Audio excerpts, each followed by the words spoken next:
হযরত বেলালের গলার মধ্যে রশি লাগাইয়া মদিনার অলিতে গলিতে টেনে টেনে নিয়ে গেল। কালো বিলালটা যেন লাল হয়ে গেছে। একটাই অপরাধ রে, কালেমা পড়ছে। কত নির্যাতন, কত নির্যাতন, কিন্তু জবান দিয়া বলছে আল্লাহ। আল্লাহ ওয়াদা দিছে আমাদেরকে জান্নাতের মেহমান বানাবে, শর্ত হলো ঈমান আর নেকামল। কথা হয় না? ঈমান বলতে কি বুঝলাম একটু আগে বুঝাইছি, যে সুদ খায় নিজের ঈমানদার দাবি করে, ঘুষও খায় নিজের ঈমানদার দাবি করে, এমন ঈমানদার নয়। আর একজনের জায়গা দখল করে বসে আছে, এরকম ঈমানদার।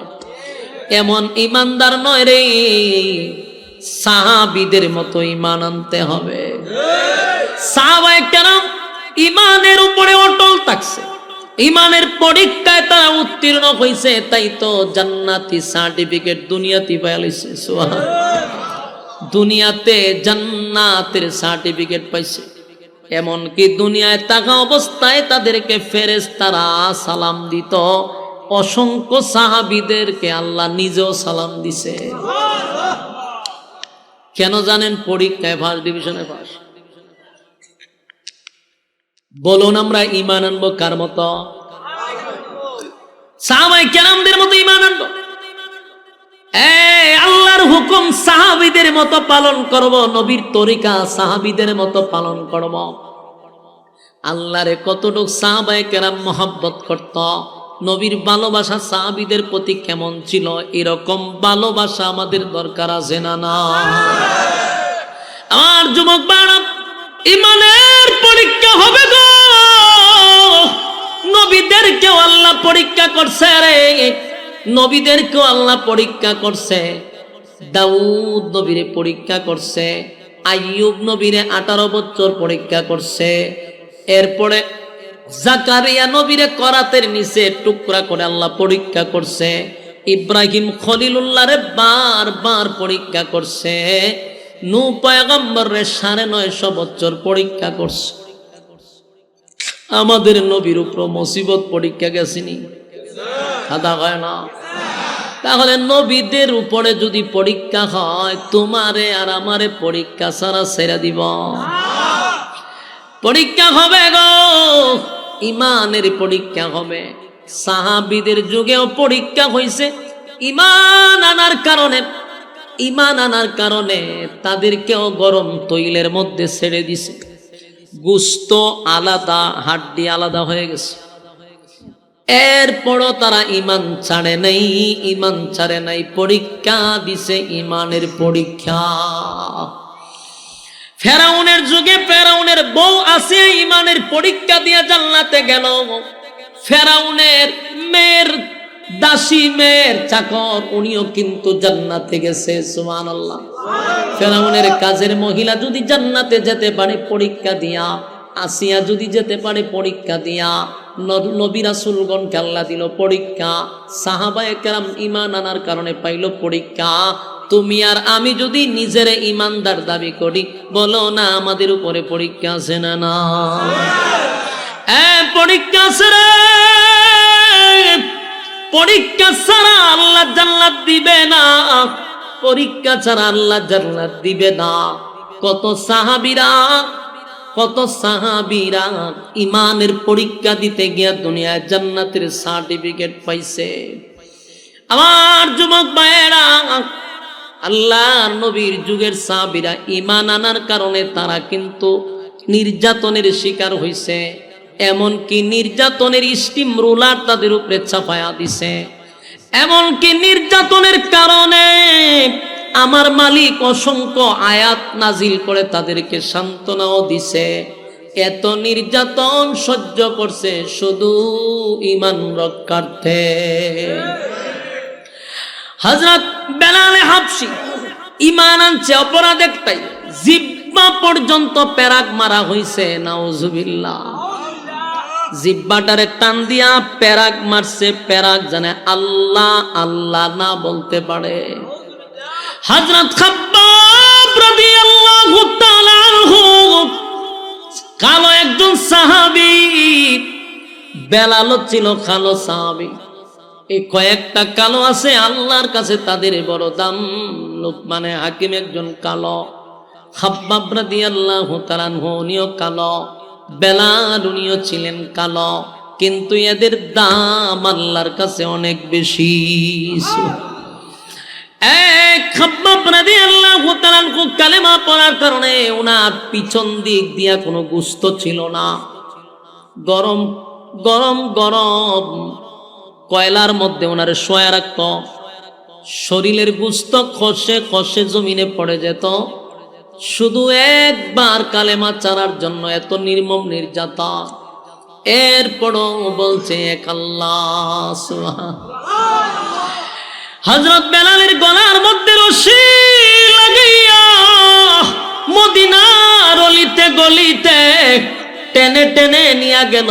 কালো বিলালটা যেন লাল হয়ে গেছে। একটাই অপরাধ রে, কালেমা পড়ছে।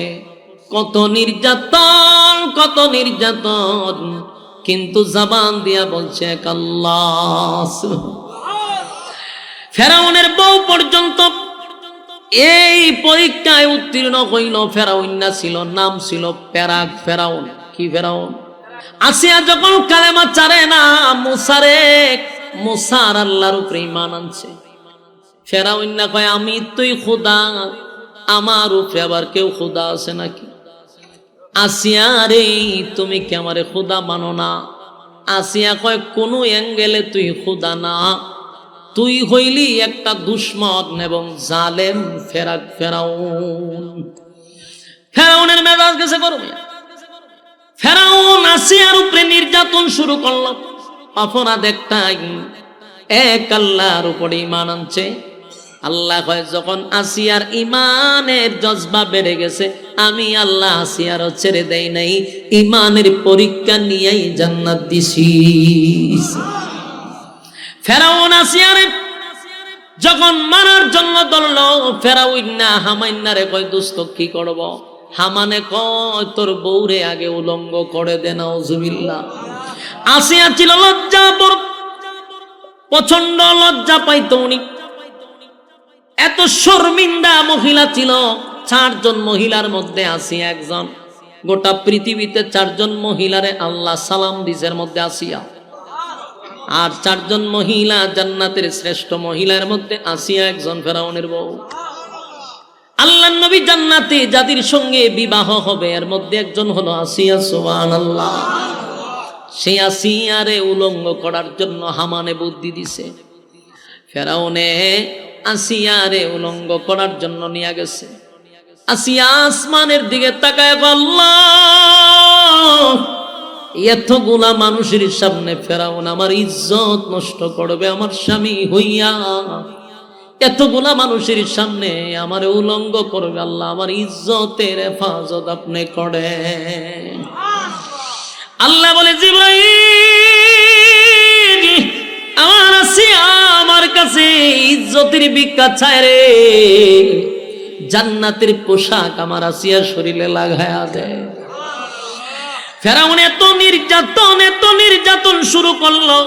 আসিয়ার হাতে একটা পেরাক মারছে, কাঠের সঙ্গে লাগায়া দিছে। এইদিকে আর একটা পেরাক মাইরা কাঠের লগে লাগায়া দিছে। 2 পায়ে 2টা পেরাক মারছে। এরপরেও আসিয়া ফেরাউন রে খুদা মানে না।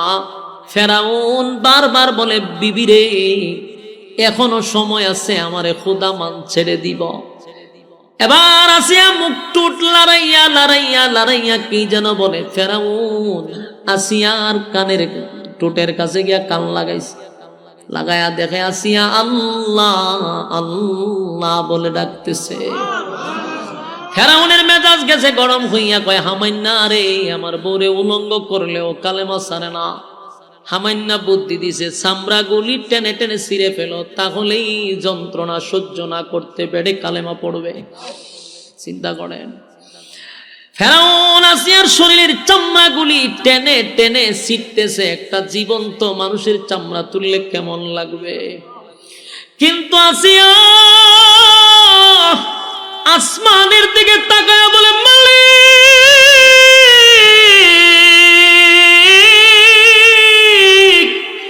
আমি আর বরদাস্ত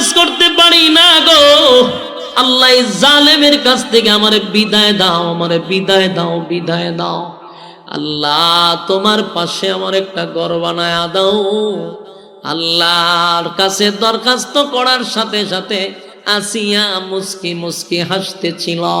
ফেরাউন আশ্চর্য হইয়া কয়, চামড়া টেনে টেনে তুললাম, শরীরে প্যারাক মারলাম। আমার বিবি আসিয়া মুস্কি মুস্কি হাসে, উপরের দিকে তাকাইয়া ঘটনা কি রে?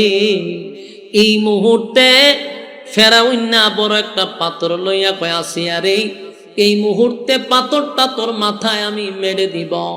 মরার সময় মিথ্যা কথা কইস না, ক তুই কেরে মুস্কি মুস্কি হাসস। ফেরাউনের বউ আসিয়া বলে, এই ফেরাউন শুন, আমি আমার আল্লাহর কাছে দরখাস্ত করছি, মালিক তোমার পাশে আমার একটা ঘর বানায়া দাও, জান্নাতের পাশে তোমার পাশে একটা ঘর বানায়া দাও। আমার মালিক আমার জন্য ঘর বানাইয়া আমার চোখের সামনে জান্নাতটা ধরে রাখছে। দেখা দেখা আমি আর লোভ সামলাইতে পারতেছি না, তাই তো মুস্কি হাসতেছি। যুবক ফেরাউন বরদাস্ত করতে পারে না, বিশাল একটা পাথর দিয়া আসিয়ারে হত্যা করছে। একটা মাত্র অপরাধ, আসিয়া ঈমান আনছে কার উপরে? আর এমন ঈমান আনলো, আল্লাহর সাথে সাথে পরীক্ষা নিল। পরীক্ষায় আসিয়া 5 ডিভিশনে পাস করলো। আল্লাহ জান্নাতে আসিয়ার জন্য ঘর বানাইল। আমি আবারও বলছি, পৃথিবীর এমন কোন মুমিন নাই নিজের ঈমানদার দাবি করার পরে বলবে যে আমারে পরীক্ষা নিবে না। না না, পরীক্ষা ছাড়া আল্লাহ জান্নাত দিবে না। কেউ রে আল্লাহ গরিব বানাইয়া পরীক্ষা করবে, ভিখারি বানাইয়া পরীক্ষা করবে, কাউরে টাকা সম্পদ ধন সম্পদ দিয়া পরীক্ষা করবে, টাকা দিয়া পরীক্ষা করবে, গরিব বানাইয়া পরীক্ষা করবে, ক্ষমতা দিয়া পরীক্ষা করবে। এক একজনের পরীক্ষা এক এক রকম হতে পারে। কেউরে সম্মানের জায়গায় বসাইয়া পরীক্ষা করবে। এ গরিব যাদেরকে বানায় আল্লাহ গরিব বানাইয়া পরীক্ষা করে, ওই অবস্থায় তাইকাও বলবেন আলহামদুলিল্লাহ। ধনী বানাইলে পরে টাকা ধন সম্পদ দিয়ে আল্লাহ পরীক্ষা করে গো। টাকা যদি হয়, ব্যবসা যদি হয়, কোটি কোটি টাকার মালিক হন, বুঝবেন পরীক্ষা শুরু হয়ে গেছে। টাকা কোন কাজে লাগাইতেছেন, কোন খাতে ব্যয় করতেছেন, আমার আল্লাহ পরীক্ষা নিবে। তাই এই টাকা পয়সার হিসাব আল্লাহর কাছে দিতে হবে। টাকা হইছে এমন দিনই প্রতিষ্ঠান করেন, মসজিদ করেন, আল্লাহর রাস্তায় দান করেন, খোদার কসম এগুলা সদকায়ে জারিয়া, মরার পরেও কবরে সব যাইতে থাকে, হিসাব লাগবে না। যদি মন গড়া জিন্দিগি চালান, হিসাব কেমনে দিবেন? আবার কেউরে গরিব বানাইয়া পরীক্ষা করে, আবার কাউরে ক্ষমতা দিয়াও ক্ষমতার চেয়ারে বসাইয়া পরীক্ষা করে। বাস্তব না অবাস্তব? কেউ যদি ক্ষমতা পাইয়া ক্ষমতার অপব্যবহার করে, মনে মনে যদি মনে করে আমি ক্ষমতা পাইছি রে 41 সাল পর্যন্ত সালামু, বলুন এটা কি অপব্যবহার না? ক্ষমতা পাইয়া যদি মানুষের উপরে নির্যাতন শুরু করে দেয়, অকারণে মানুষের উপরে নির্যাতন, কোনো অপরাধ নাই, নির্দোষ মানুষকে আয়না গড়ে, মানুষকে নির্দোষ ভাবে ফাঁসি দেওয়া, মানুষের উপরে হামলা করা, ওয়াজ মাহফিলে বাধা দেওয়া, মাদ্রাসার শিক্ষকদের আলেমদের উপরে বাধা দেওয়া, এরকমটা যদি কেউ করে, বুঝবেন ক্ষমতার অপব্যবহার হয়ে গেছে, তার ক্ষমতার অপব্যবহার। আল্লাহ কয় যারা ক্ষমতা পাইয়া ক্ষমতার অপব্যবহার করছে, যাই না রাত, মরণের পরে শাস্তি। শুধু তাই না, দুনিয়ায় চরম পর্যায়ের বেজ্জতি করে জুতা দা ফিডাই আমি কবরে নিভ।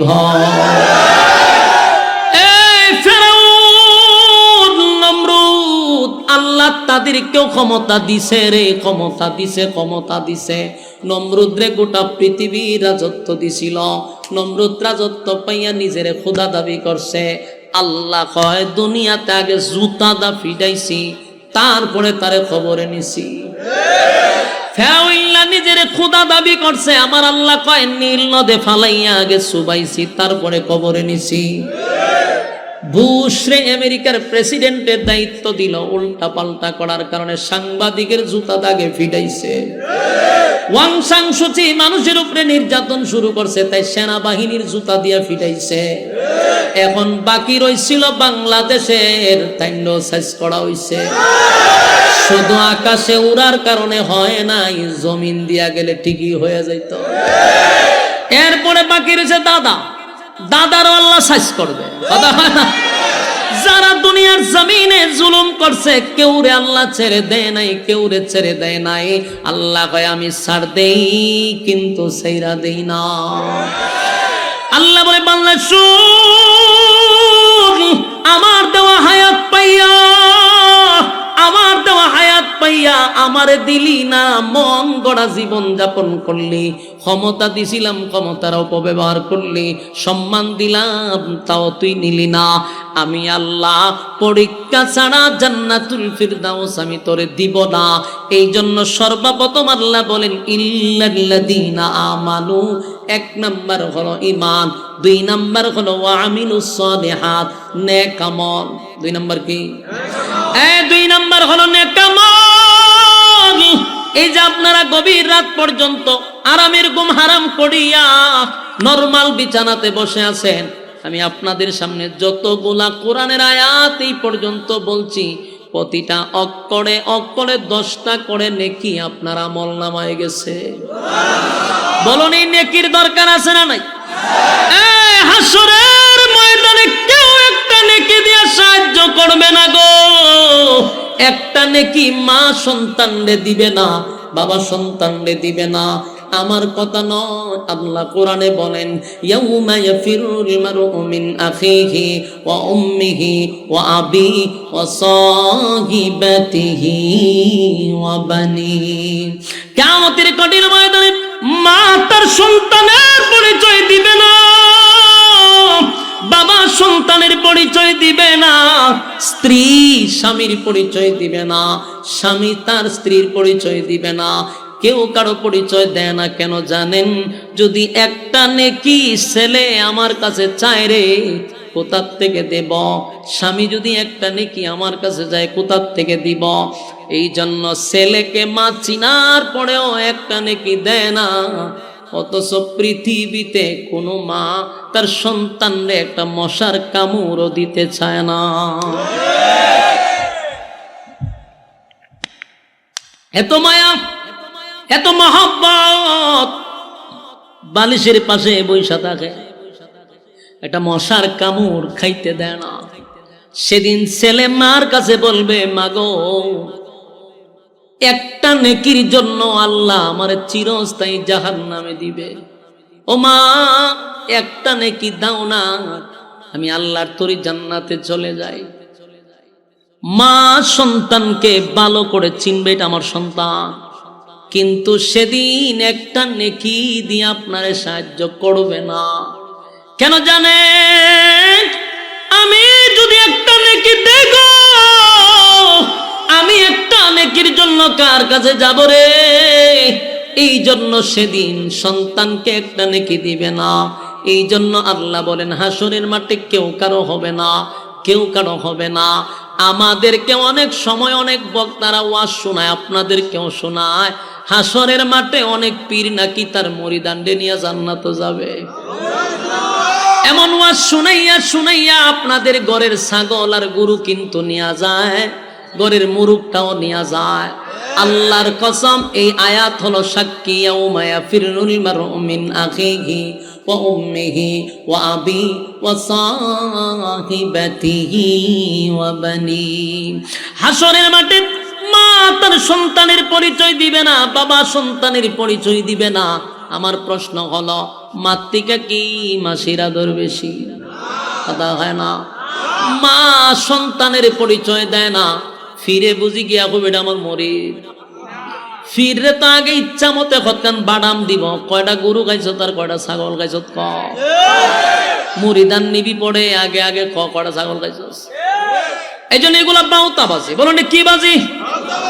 হাসরের মাঠে যদি কেউ সুপারিশ করে, যদি করে একমাত্র সুপারিশের মালিকানা পাবে আমাদের নবী। সুবহানাল্লাহ। আল্লাহর নবীকে সুপারিশের অনুমতি দেওয়া হবে গো। হাসরের মাঠে কেউ সুপারিশের মালিক নয়, আল্লাহ অনুমতি দিবে শুধু আমাদের নবীরে। সেদিন আদম থেকে নিয়া ঈসা রুহুল্লাহ পর্যন্ত, খুব খেয়াল করে শুনবেন, 1 মিনিট বলে যায়, লেখা রাখেন কাগজে, কোনদিন কোন বন্ড ফিরের কথা শুনবেন না। আল্লাহ রস্তে বলি, আমার কথাগুলি বালিশের সঙ্গে মাথা লাগায় শুনবেন। কিয়ামত পর্যন্ত, আদম থেকে নিয়া ঈসা রুহুল্লাহ পর্যন্ত লক্ষাধিক নবী রাসূল, যেই নবীদের কোনো গুনাহ নাই, যেই নবীরা কোনোদিন গুনাহ করে নাই, তারা মাসুম।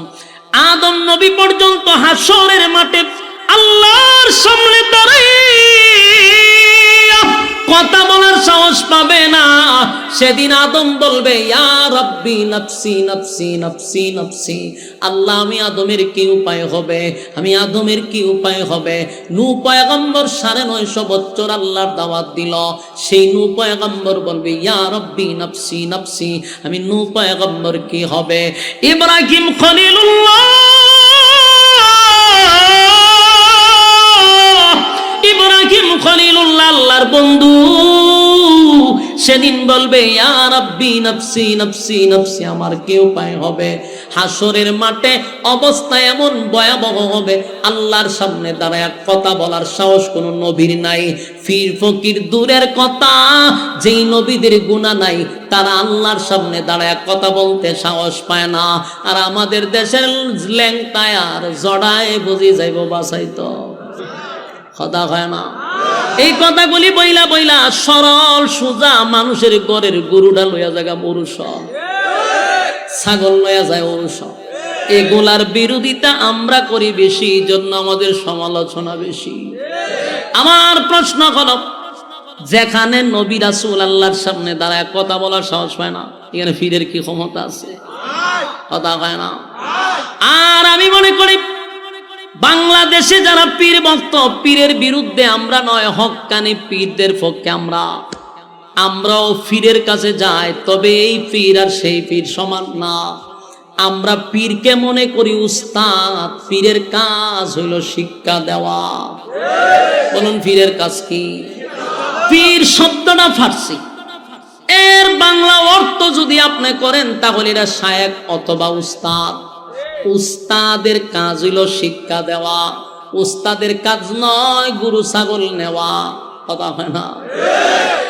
আর দোয়া যদি চাইতে হয়, দোয়া যদি কবুল করাইতে হয়, পীরের দোয়া কবুল হবে একটা প্রমাণ যদি দিতে পারেন। আর ওয়াজ করব না, আর ওয়াজই করব না। কোরআন এবং হাদিসের দ্বারা একটা প্রমাণ দেন যে পীরের দোয়া কবুল, এটার কোনো গ্যারান্টি আছে। কিন্তু আমি 100%, 1000% গ্যারান্টি দিব, মা বাবার দোয়া কবুল। সন্তানের জন্য যদি মা বাবা দোয়া করে গো, এই দোয়া আমার মালিক ফিরায়া দেয় না। সন্তানের জন্য মা বাপ দোয়া করলে এটা ডাইরেক্ট কবুল হয়ে যায়। সে এত বড় পীর গড়ে তৈয়া মা বাবারে আব্বা কয়া ডাক দেয় না, পীর রে যতবার আব্বা কয়। তোর এত বড় পীর গড়ে বসে রয়েছে, এদের কাছে দোয়া চা, জীবনে দোয়া চায় না। পীরে 1000 মোট পিরা দিয়ায়, তোর মা বাবার হাতে 500 টাকা দে, 1000 টাকা দে। বাবা বৃদ্ধ হয়ে গেছে, আগের মতো চলতে পারে না, এখন আর ইনকাম নাই। সন্তানের কাছে লজ্জায় অনেক সময় চায় না, পকেটেও টাকা না, 1 কাপ চা খাইতে মনে চায়, অনেক সময় কোনো কিছু আনতে মনে চায়, পকেটে টাকা নাই রে। সন্তান এখন ইনকাম করে, বাবা ইনকাম করতে পারে না। সন্তানের উচিত ছিল প্রতি সপ্তাহে বাবার জন্য একটা বাজেট রাখা, বাবারে এত টাকা দেওয়া, এটা দিয়ে আপনি খরচ করবেন, চা খাইবেন, আনন্দ ফুর্তি করবেন। এই দোয়া যদি আল্লাহর কাছে মা বাবা হাত তুল্লা করা লাগবে না। মা বাবা আহ করলে জান্নাত পর্যন্ত, আল্লাহ পর্যন্ত পৌঁছে যায়। এ আসল পীর গড়ে তুইয়া জনার পিছনে দৌড়াস রে, ল্যাংটার পিছনে দৌড়াস। এই দৌড়াইয়া কিয়ামত পর্যন্ত দৌড়াবি, লাভ হবে না। আল্লাহর কসম, বৃদ্ধ মা বাবা যাদের গড় আছে এদের সেবা যত্ন করো। দুয়া চাইতে গেলে আমার কাছে আইলে কাজ হবে না, দুয়া চাইতে গেলে মার কাছে চা, বাবার কাছে চা। ইটার দোয়া যেই পরিমাণ কবুল হবে, আমি মৌলবীরে বাড়া দিয়া নিয়া এই দোয়া কবুল হবে না। যুবক ভাইরা আমার, সত্য কথা কোন আমারে আনছেন বাড়া কইরা, হুজুর একটু দোয়া করে, আমি টেকার জন্য দোয়া করব। এই দোয়া যে কতটুক যাইব এটা তো আমি জানি, কিন্তু মা বাবারে দিয়া দোয়া করাইলে এই দোয়া কোনোদিন আল্লাহ ফিরত দিবে না। আসল পীর গড়ে তৈয়া কেন এত ফির লইয়া টানাটানি? হ্যাঁ, কথা কয় না। ফির খালি কি দললি হয়? মসজিদের ইমাম সাহেব তো আপনার লেগে ফির, বেচার হলে উস্তাদ, মাদ্রাসার শিক্ষক আপনার জন্য পীর, উনিও উস্তাদ। শিকার জন্য মাদ্রাসার শিক্ষক আছে, শিকার জন্য মসজিদের ইমাম আছে, আর আপনার জন্য ফির। খালি ফিরের কাছে গিয়া ফাউটি ফানি ভণ্ডামি ছাড়ার কিছু।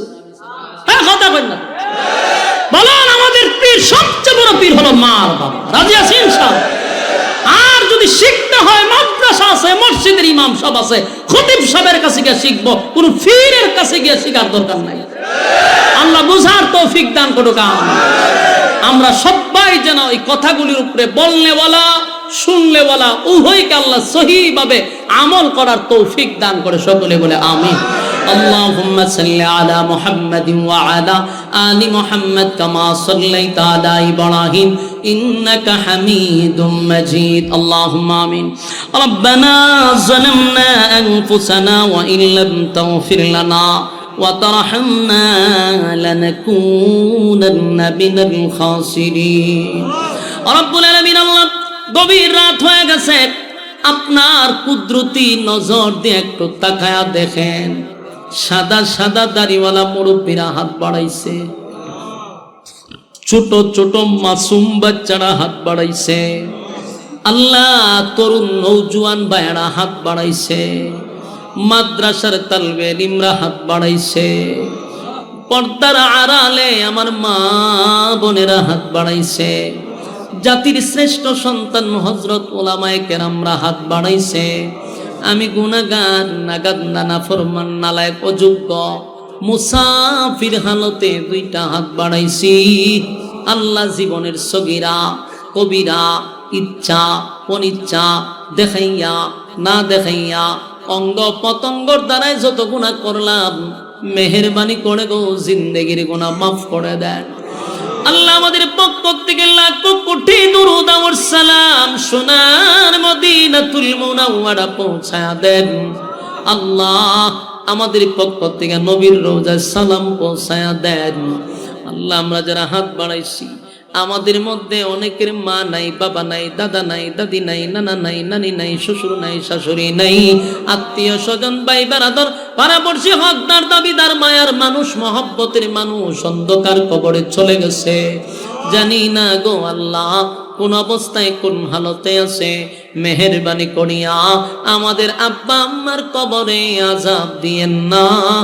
আজকের সবের হাদিয়া আব্বা আম্মার কবরে পৌঁছায়া দেন। আল্লাহ আমাদের দাদা দাদির কবরে সব পৌঁছায়া দেন। আয় রব্বুল আলামিন, আমাদের আব্বা আম্মা দুনিয়ার সমস্ত ভুল ত্রুটি মাফ করে দেন। রব্বির হামহুমা কামা রাব্বায়ানি সগীরা। আল্লাহ ছোটবেলা যেভাবে আমাদের আব্বা আম্মা আমাদেরকে লালন পালন করছে, আপনি কুদরতি ভাবে লালন পালন করেন। রব্বুল আলামিন আমাদের আব্বা আম্মা যারা জীবিত আছে, হায়াতে আমলে আপনি বরকত বাড়ায়া দেন। আল্লাহ আমাদের আব্বা আম্মার হায়াতে বরকত বাড়ায়া দেন।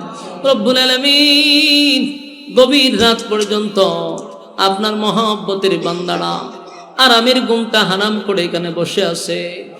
আল্লাহ এই মাদ্রাসাকে কেন্দ্র করে আজকের মাহফিল, এলাকার মানুষ এই মাহফিলটা করতে গিয়া টাকা দিয়া, পয়সা দিয়া, বুদ্ধি দিয়া, শ্রম দিয়া, রান্না বান্না কইরা, যে যেমনে পারছে, প্রবাসী সহ, ব্যবসায়ী সহ, চাকরিজীবী সহ, যারা টাকা দিল, পয়সা দিল, আল্লাহ প্রত্যেকের দানকে কবুল করেন।